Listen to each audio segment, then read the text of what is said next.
pido que por favor cada uno le pregunte a su vecino ¿para qué se escribió el Nuevo Testamento? Pregúntenle. Si el vecino no puede responder, está bien, pero anímenle a que ponga mucha atención porque necesitamos tener esa respuesta. ¿Para qué se escribió el Nuevo Testamento?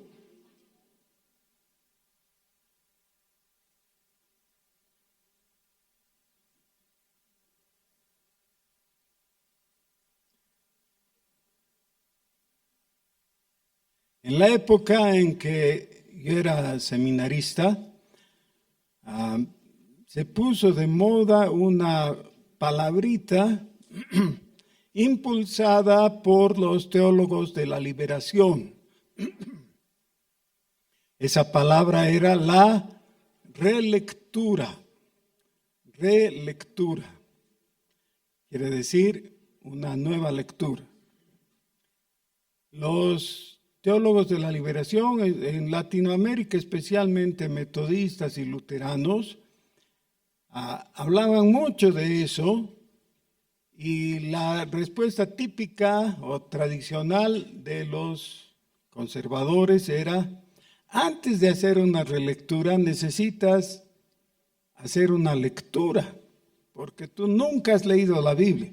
Y era verdad, algunos que nunca habían leído la Biblia se animaban a sugerir que había que hacer la relectura. ¿Qué quiere decir eso de la relectura? No quiere decir volver a leer simplemente. Eso podría ser el significado lógico, pero significa volver a leer con un enfoque diferente. Más o menos lo que alguien se animaría a decir que es una versión diferente. Cuando hay un accidente, el comisario de tránsito recibe el testimonio de uno y del otro, ¿no? El segundo le dice: yo también quiero decir mi versión. Algunos hasta dicen: yo también tengo mi verdad. No, ahí no conviene la palabra verdad, pero versión es muy apropiada. Quiere decir que el juez, antes de juzgar, tiene que escuchar, o sería bueno que escuche, dos versiones, ¿no? Cada punto de vista. La relectura está sugiriendo eso. Y los que pedían que se haga una relectura, lo que estaban impulsando es que se le dé un enfoque social a la lectura del Antiguo Testamento. Y por eso les encantaba el libro de Éxodo, porque Éxodo habla de la liberación del pueblo de Israel y eso lo tomaban como una base para sus teorías socialistas. Eso ha sido en la década de los 70. Con el impulso de teólogos famosos, católicos y protestantes de esa época. Ahora, la pregunta es: ¿por qué se escribió el Nuevo Testamento? Y vamos a proponer una tesis y luego vamos a tratar de explicar el por qué. Entre otras razones, el Nuevo Testamento nos obliga a hacer una relectura del Antiguo Testamento. Pero no solamente en el tema soteriológico, o lo que sugerían los teólogos de la década de los 70 para enfocar el tema de la liberación. No, ese sería un pequeño tema dentro de todo el paquete que tenemos. En realidad, toda la teología necesita ser revisada a la luz de las Escrituras. Y esa revisión del Antiguo Testamento es la que origina el Nuevo Testamento. Entonces, en la teología sistemática tenemos los diferentes temas que ya he mencionado alguna vez: introducción a la teología, teología propia, cristología, neumatología, eclesiología. Cada uno de esos capítulos que abarcan en un seminario clásico 10 semestres. En 10 semestres se lleva toda la teología sistemática. Después de la introducción a la teología viene la teología propia. Se llama teología propia porque trata de Dios mismo. No es que es teología de alguien en particular, no es eso, sino que trata del tema de Dios. La pregunta es, ¿quién es Dios?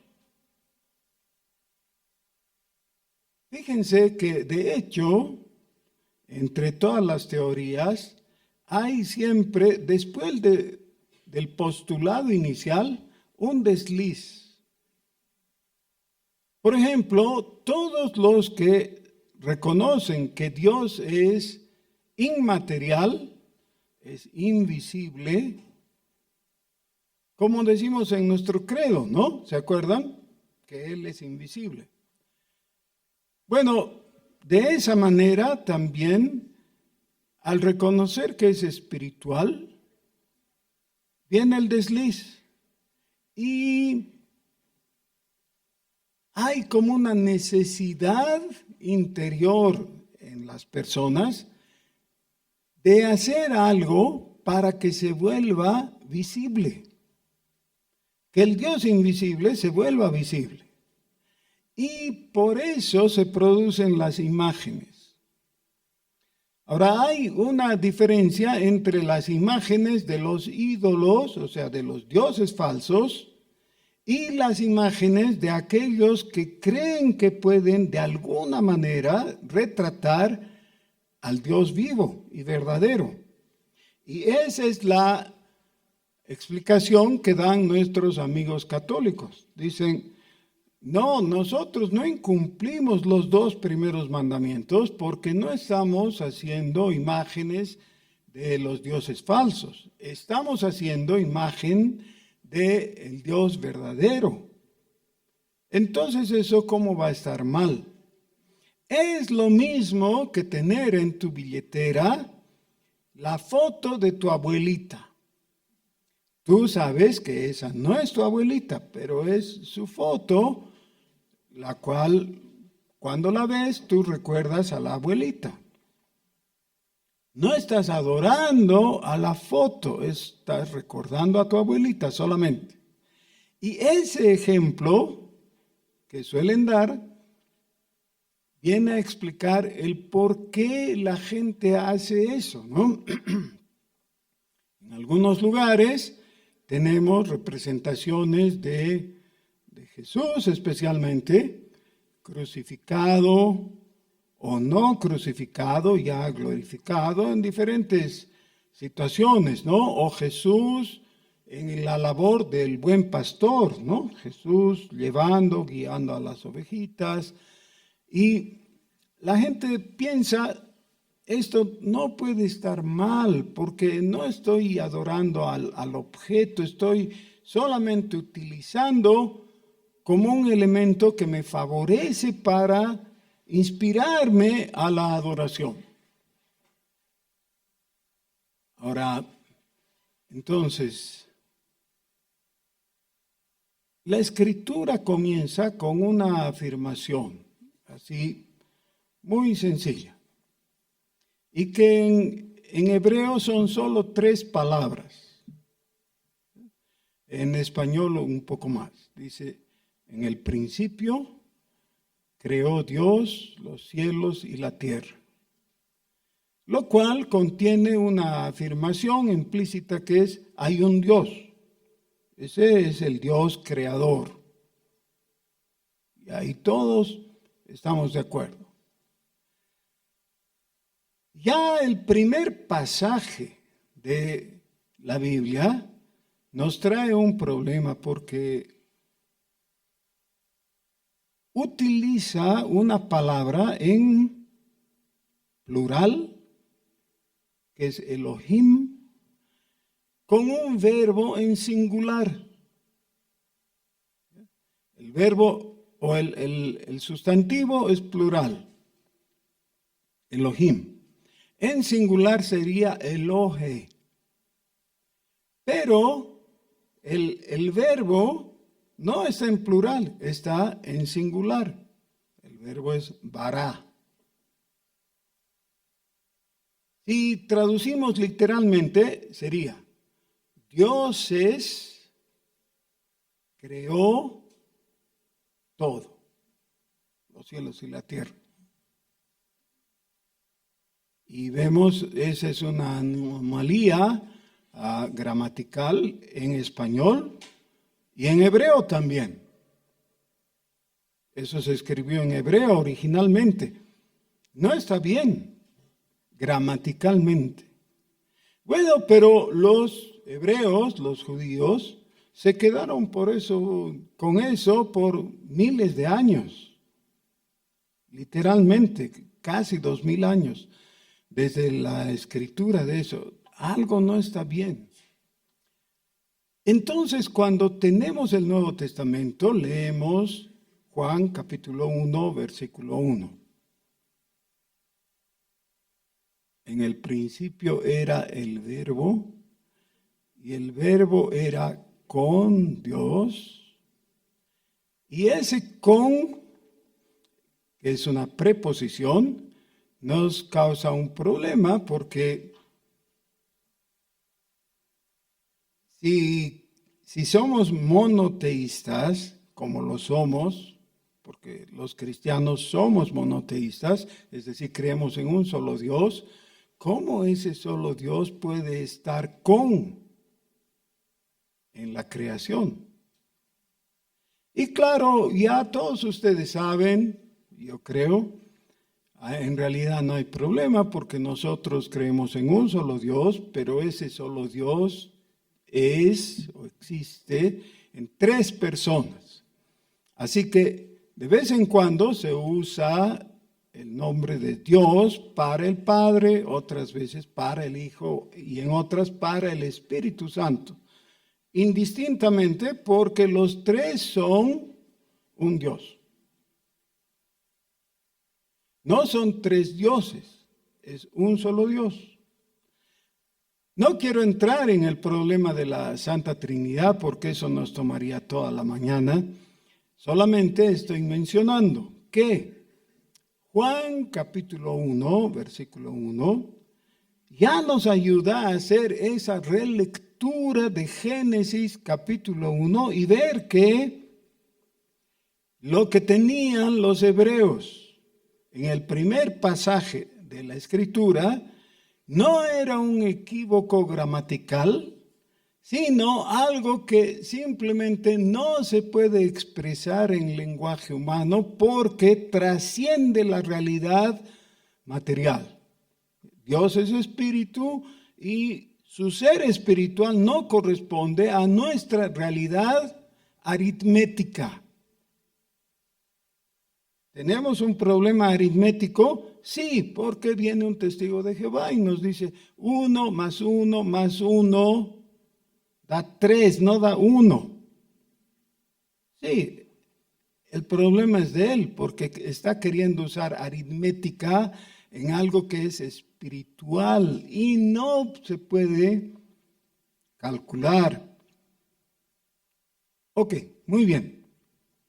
Entonces, tenemos dentro de la teología sistemática el primer nivel, la teología propia.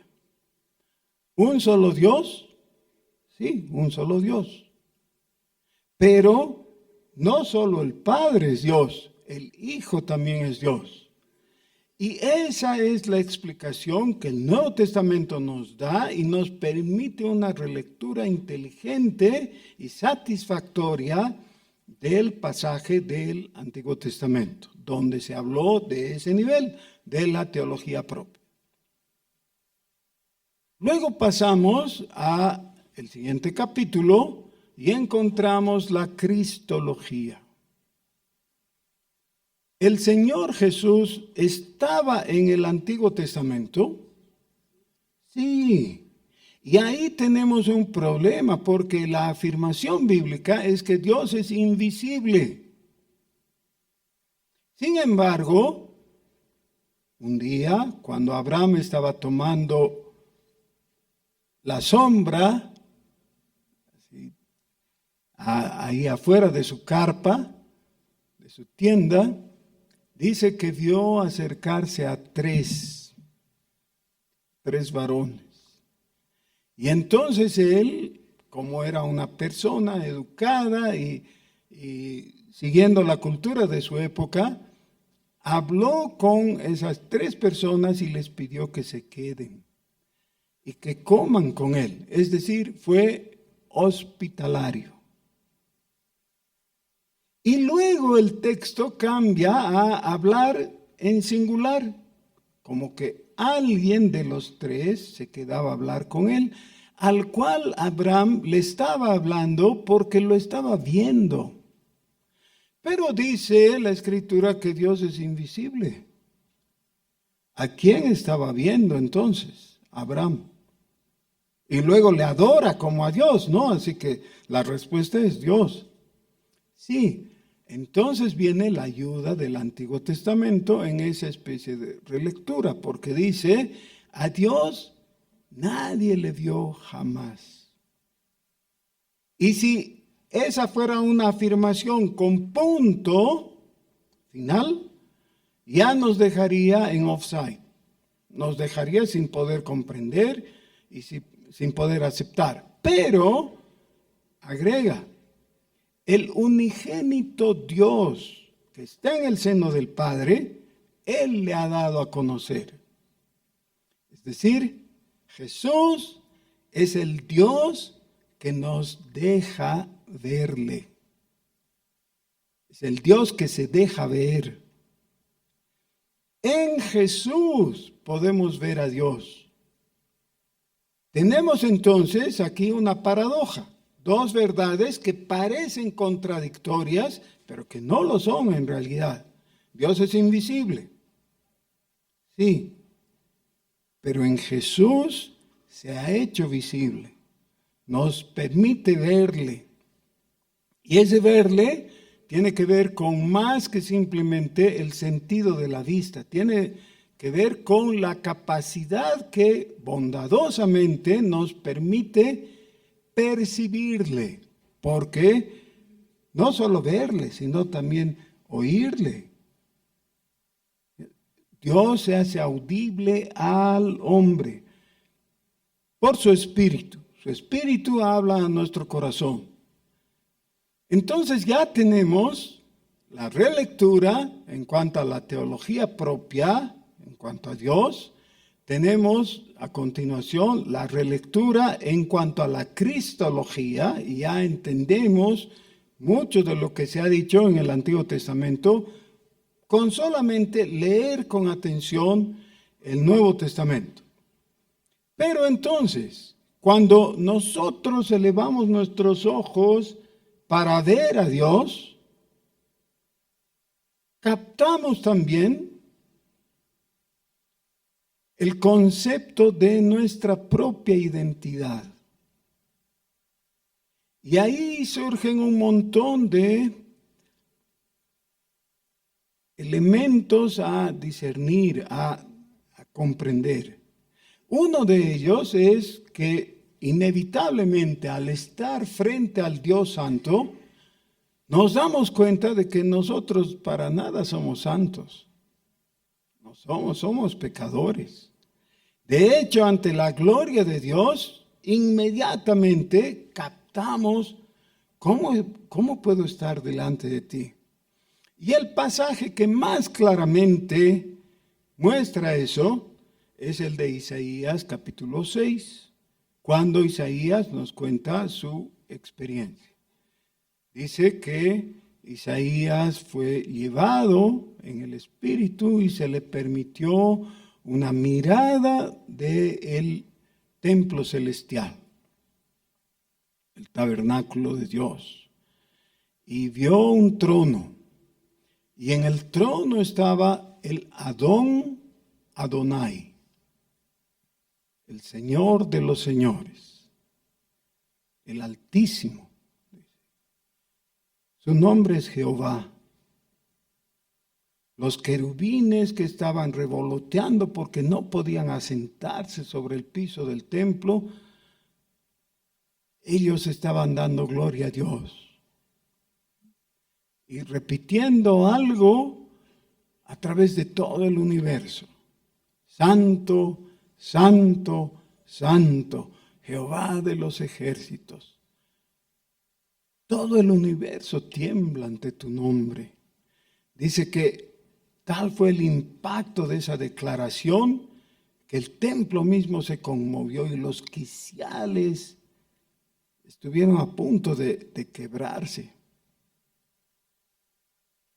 Entonces, todos decimos, Isaías, ¿cómo se habrá sentido con el corazón arrobado por esta situación de ver a Dios? Pero él declara cómo se sintió. Hizo una declaración. Dice, estoy muerto. Y en la traducción literal lo que está diciendo es, estoy desmenuzado, estoy quebrantado. Porque siendo yo un hombre de labios impuros y siendo de un pueblo que es de habla sucia, mis ojos han visto al Rey. Ahora, esto estaba diciendo en una toma de conciencia de su condición de pecador. Entonces el Señor envía a uno de sus querubines que toma una tenaza y del brasero que estaba ahí para el incienso, toma una brasa y quema los labios de Isaías. Y le dice, con esto eres purificado. Ahora, todo esto es simplemente para que captemos qué es lo que pasa cuando ya hemos mirado a Dios y hemos captado quiénes somos nosotros y cuál es nuestra condición. Cada cristiano necesita esa experiencia. Un poco modificada de acuerdo a nuestra realidad, nuestra situación, pero todos nosotros debiéramos tomar conciencia de la santidad de Dios y de nuestra condición de pecado. Pero ese es uno de los elementos nomás o de la relación entre el Dios Todopoderoso y nosotros, pecadores. Porque una vez que eso sucede, entonces Dios revela algo más. Hay otro cable de relación. Y ese es un cable maravilloso. Es la gracia de Dios. Nunca parte de nosotros, parte de Él. Surge de Él. De Dios viene la gracia y te toca. Y promueve en ti el otro cable, un cablecito más delgado y dependiente. No es igual que la gracia es magnífica, pero el otro cable es de nosotros hacia Él, que es la fe. No somos salvos por fe, ¿o sí? No técnicamente. Somos salvos por gracia, por medio de la fe. Eso es lo que dice Efesios. ¿Recuerdan? Porque por gracia somos salvos por medio de la fe. La fe no es causal de salvación. La gracia es la causa de la salvación. La fe es la forma de recibir la gracia. Creerle a Dios. Ahora, ¿Qué es lo que había pasado a través de 400 años de silencio entre Malaquías y Mateo? O sea, entre el Antiguo y el Nuevo Testamento. Lo que había ocurrido es que el hombre siguió haciendo teología. Es imposible que el hombre deje de hacer teología. Es nuestra naturaleza. Hacer teología en el sentido más básico simplemente significa pensar en las cosas de Dios. Es inevitable, ya lo dije, pero lo repito, es inevitable que hagamos teología. Todos nosotros tenemos nuestros conceptos teológicos. No es ni bueno ni malo hacer teología. El problema es que de vez en cuando hacemos teología de forma independiente.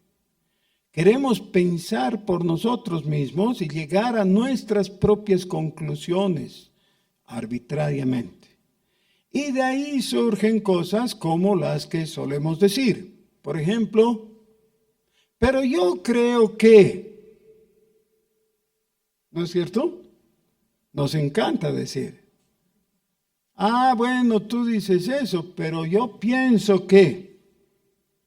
Y no es prohibido pensar, pero debemos discernir en la diferencia que hay entre lo que nosotros pensamos y lo que Dios dice.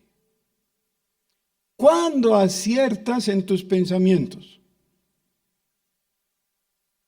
Cuando concuerdas con Dios. Cuando lo que dices es el reflejo de lo que Dios ha revelado.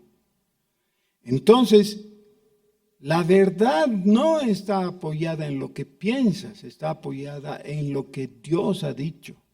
Esa es la verdad. Y por eso, en la lectura del Antiguo Testamento que se hizo durante 400 años, desde Malaquías hasta Mateo, hubo un inicio muy loable. Posiblemente el primero, la persona famosa que inició toda esa época de producción teológica fue Esdras. Recientemente en el CCP hemos estudiado el libro de Esdras, ¿no? Y luego Nehemías.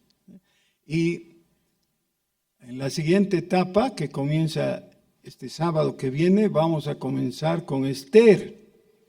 Y vamos a ver el papel de Esther en todo ese proceso que comienza con Esdras. Esdras es el primer escriba reconocido. En la antigüedad habían habido profetas, sacerdotes, y todos ellos ya estaban como atados de manos porque las condiciones eran muy difíciles para ellos. Entonces se produjo todo ese movimiento de escribas. ¿Qué hacían los escribas? Escribían, sí, claro. ¿Qué hacían los escribas? Copiaban las escrituras y las memorizaban y producían su propia ideología, sus pensamientos acerca de las escrituras, en una cadena que al principio parecía ser virtuosa, pero que se convirtió en viciosa. ¿Saben la diferencia entre un círculo virtuoso y uno vicioso, no es cierto? Un círculo vicioso. Así eso pasó. Esdras comenzó haciendo algo maravilloso que está justamente en el registro de su libro. Él convocó a todo el pueblo y les dijo, cállense y presten atención. Y él mismo comenzó a leer las escrituras y luego alguien le sustituyó y se fue leyendo todas las escrituras, especialmente del Pentateuco. Y el pueblo escuchaba esa lectura. ¿Estaba bien? Claro, perfecto. El problema es que en la siguiente generación ya no solamente leyeron lo que leyó Esdras, sino leyeron lo que Esdras había comentado. Y en la tercera, los comentarios del comentarista de Esdras. Y en la cuarta, y así se fue acumulando y creciendo una pirámide inversa, ¿ya? Que iba tomando cuerpo. Al punto que cuando sucedió en los días del Señor Jesús, los rabinos conocían lo que fulano había dicho de los comentarios de Mengano, de Perengano, así hasta llegar a Esdras. Y eso en sí mismo no sería malo, o no todavía tan malo. El problema es que nadie puede evitar ser una persona de su época. Como nosotros somos personas de nuestra época. Somos gente de este siglo y cuanto más joven es la persona, más inserta está en su cultura. A ver, hablen con un niño de primaria o secundaria ahora y díganle que deje de usar el celular.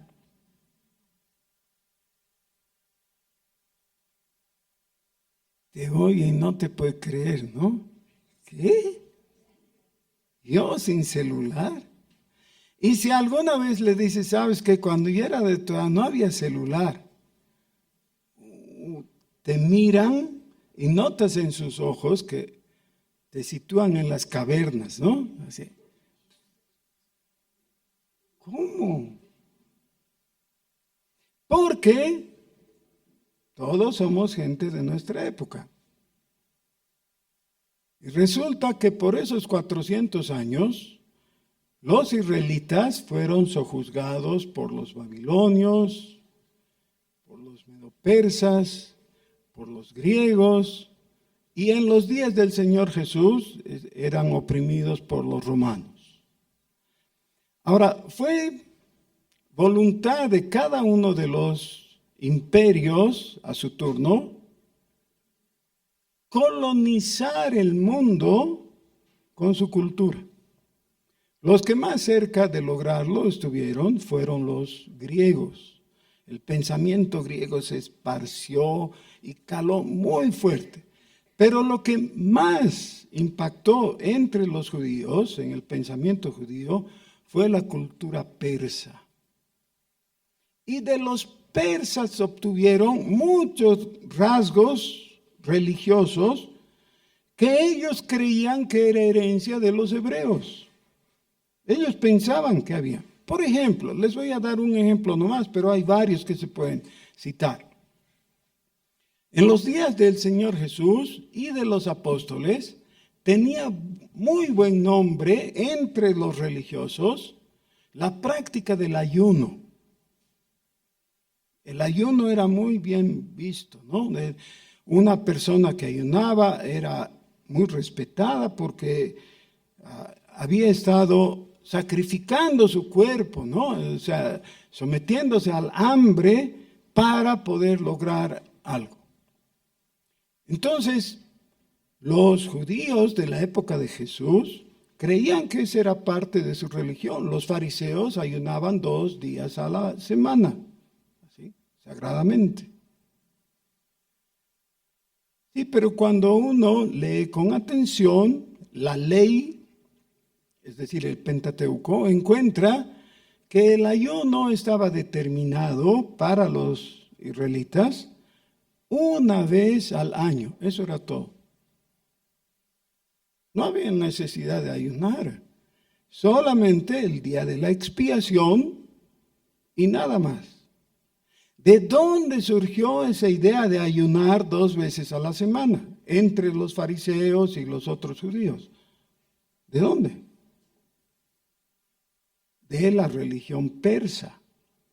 Y los persas tampoco inventaron eso. Ya los babilonios tenían prácticas así y sobre todo los egipcios, más antiguos todavía.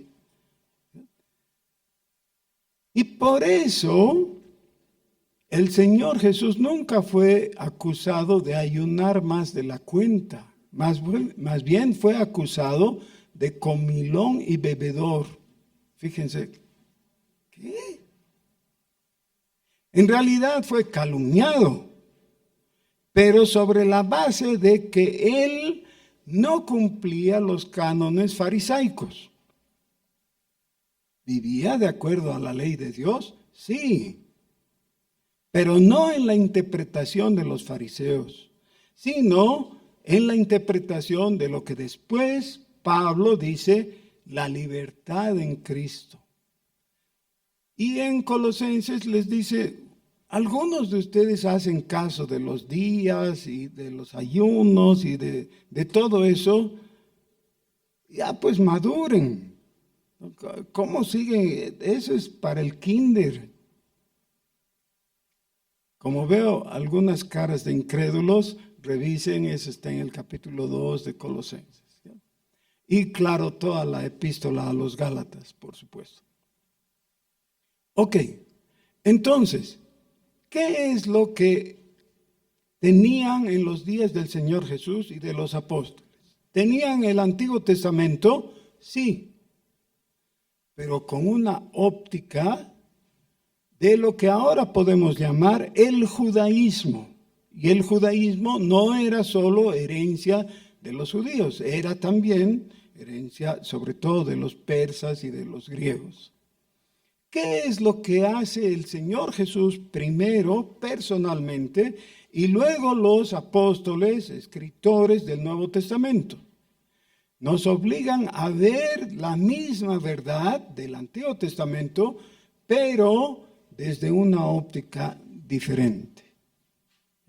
Una óptica que es mucho más acertada porque conoce a Dios, conoce al hombre y conoce el mundo. Lo cual, para el resto de la gente, es, como dice Pablo en el libro de los Hechos, dice, a tientas. ¿Se acuerdan? Cuando les habla a los atenienses, dice, a ver si por ahí a tientas pudieran encontrar. Bueno, ahora, muy bien. Cuando tenemos esta consideración, encontramos que habían elementos casi perdidos en la teología de los judíos en el primer siglo, en la época de Jesús.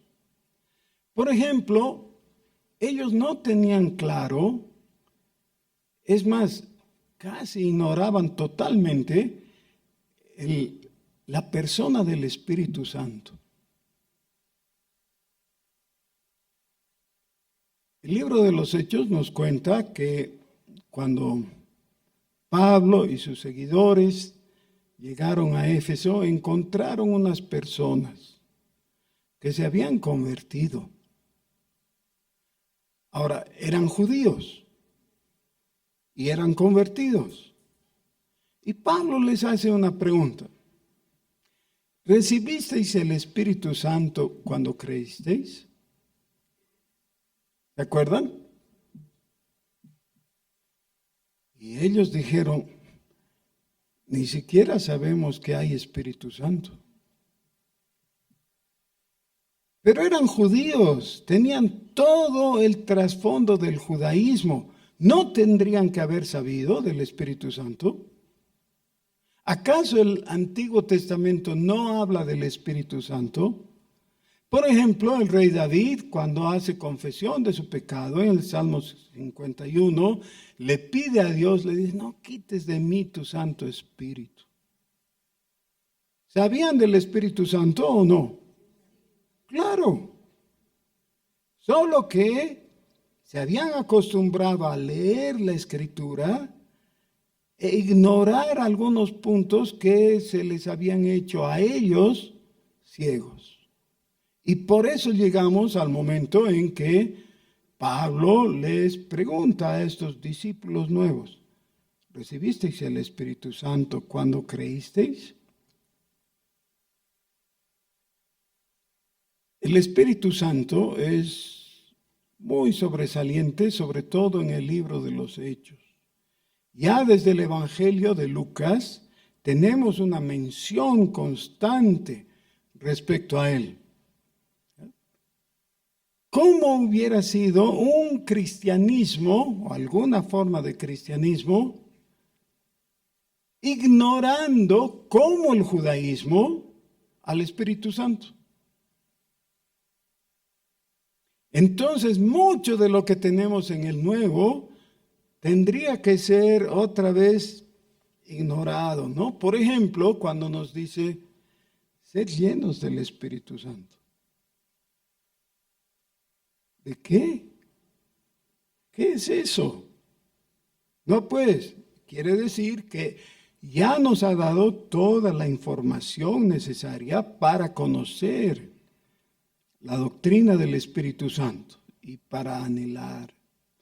Ahora, todo esto es consistente en una manera maravillosa. Fíjense, el Señor Jesús, hablando a los discípulos, recibió la pregunta de ellos: ¿repondrás tú el reino a Israel en estos días? Y él les responde: a ustedes no les es dado saber los momentos en que Dios va a hacer las cosas. Los tiempos y las sazones, dice, ¿no? Literalmente. Ustedes no tienen que ser como adivinos o como magos que todos lo saben, no. Lo que saben está bien y lo que no saben, aguántense. O sea, no se trata de que tengan más información, no es eso. Pero recibiréis poder cuando haya venido sobre vosotros el Espíritu Santo. ¿Para qué? ¿Para saber mucho más que los paganos, los demás? No, para que me sean testigos en Jerusalén, en toda Judea, en Samaria y hasta lo último de la tierra. Entonces, ¿quién es Dios? Dios es el creador que un día dijo sea y hubo todo el universo.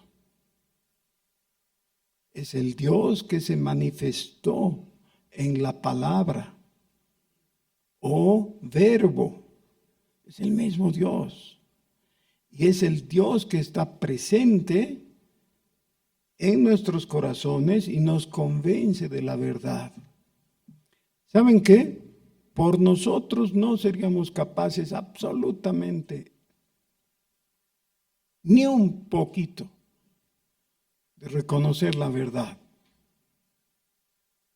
En nuestras propias fuerzas y sabiduría, la verdad pasaría sin que nosotros nos demos cuenta. Es solo por el Espíritu Santo que la verdad llega a nuestro corazón y nos convence. Esta es la verdad. Cuando tú crees, no es porque eres más inteligente que los tontos que no creen. No es por eso. Tú eres tan tonto como los otros tontos. Yo soy más tonto todavía, para que no se ofendan. Pero la verdad se hace ciertísima, en palabras de Lucas, ¿no? Lucas 1. La verdad se hace ciertísima por el Espíritu de Dios. Ese es el ruego que le presenta el Señor Jesús al Padre Celestial. En Juan capítulo 17 le habla Dios al Padre y ruega por nosotros. ¿Para qué? Para que seamos santificados en su verdad. Y aclara, tu palabra es verdad. Cuando estaba hablando de su palabra, ¿de qué estaba hablando? Del Antiguo Testamento. Que cuando es mirado en la óptica del Nuevo Testamento, ahí tenemos el enfoque correcto. Por eso es tan importante, hermanos, que apreciemos el Antiguo y el Nuevo Testamento. Más que apreciemos tener juntos el Antiguo y el Nuevo Testamento.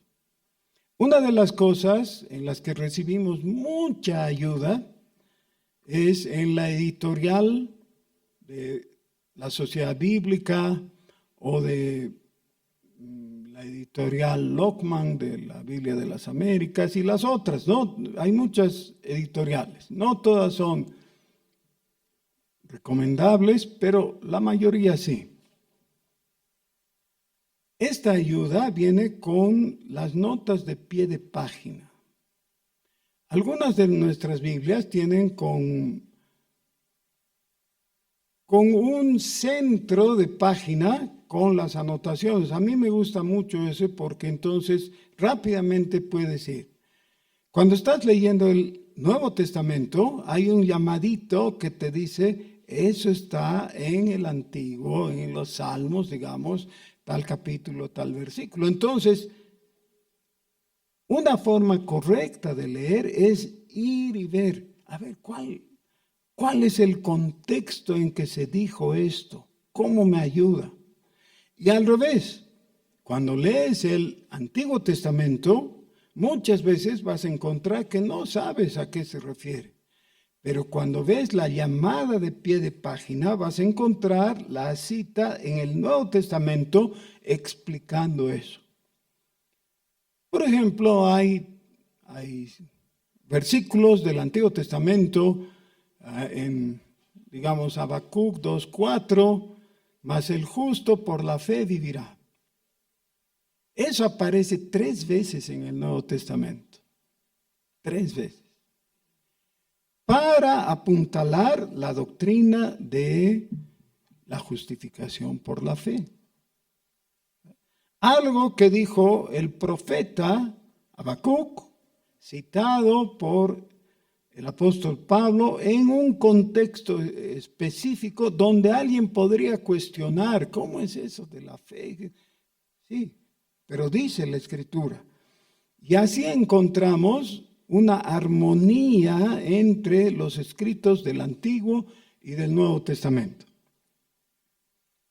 Hay cristianos que, mal entendiendo la Biblia, afirman que la enseñanza del Antiguo Testamento es totalmente diferente a la del Nuevo. Que mientras el Antiguo Testamento enseña a matar, el Nuevo lo prohíbe. Y cosas de ese tipo. Es solamente porque no se han tomado el tiempo de leer con atención tanto el Antiguo como el Nuevo Testamento y ver que por el contexto de cada versículo podemos encontrar una explicación coherente. ¿Por qué se escribió el Nuevo Testamento?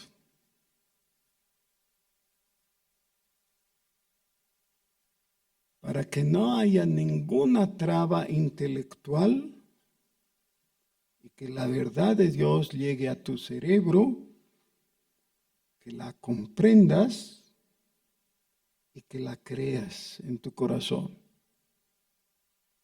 Porque, a diferencia de todas las otras religiones, el cristianismo requiere que tú pienses, que reflexiones, que te des cuenta que toda la enseñanza cristiana es absolutamente coherente. En la Biblia no hay contradicciones de fondo. Hay unas contradicciones de forma porque los traductores han tenido dificultades, pero no hay contradicciones de fondo. Y no hay contradicción con la verdadera ciencia. Han habido momentos en que los científicos han pensado, esto está equivocado en la Biblia. En ningún caso la Biblia ha tenido que repostularse para acomodarse a la ciencia. Siempre ha sido al revés. La ciencia ha descubierto que la Biblia tenía la razón. Así que No hay ningún impedimento para que tú creas. Si hayas un tropiezo, necesitas volver a leer y ver qué es lo que estaba enseñando el Señor en su palabra. Pero con eso no es suficiente, porque nadie va a ir al cielo por entender la Biblia. Esa es solo la plataforma. Necesitas creerle a Dios. Y eso tiene que ver con tu corazón. Necesitas abrir tu corazón a la palabra de Dios. Cuando no entiendes la Biblia, qué bien. Ahora es tiempo de leerla más. Si la lees más, vas a encontrar que lo que era muy difícil de entender o creías no entender, ahí estaba. Solo necesitabas ponerle más atención.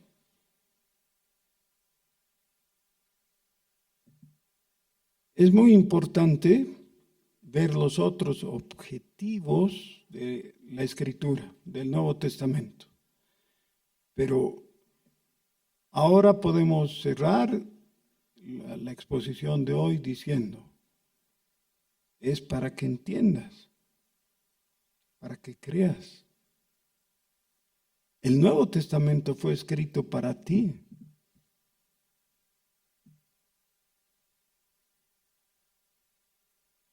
Vivimos en una época en que la lectura ya no es atractiva. Hay gente de nuestros días, personas instruidas, profesionales y todo, que confiesan, yo no leo. Y es muy triste, porque Dios ha decidido registrar su verdad. El registro de su verdad es la Biblia, las Sagradas Escrituras. Así que, si tú eres de los que dice yo no leo, ya no digas, por favor. Di, yo no leía, pero voy a leer. Porque Dios ha establecido hablarme por las Escrituras. Su Espíritu va a usar las Sagradas Escrituras. Yo necesito eso. Y junto con el salmista, en el Salmo 119, podrás decir, vivifícame según tu palabra. Vivifícame según tu palabra. Pero no puedes decir eso si no lees la Biblia. ¿Oramos? Señor nuestro, te agradecemos mucho porque tú has puesto la verdad, tu verdad, al alcance de la gente por las Sagradas Escrituras. Impúlsanos, Señor, a ser lectores. Que cada día volvamos a leer.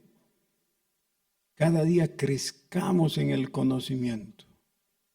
Y que junto con los discípulos que caminaban hacia Emaús, podamos decir,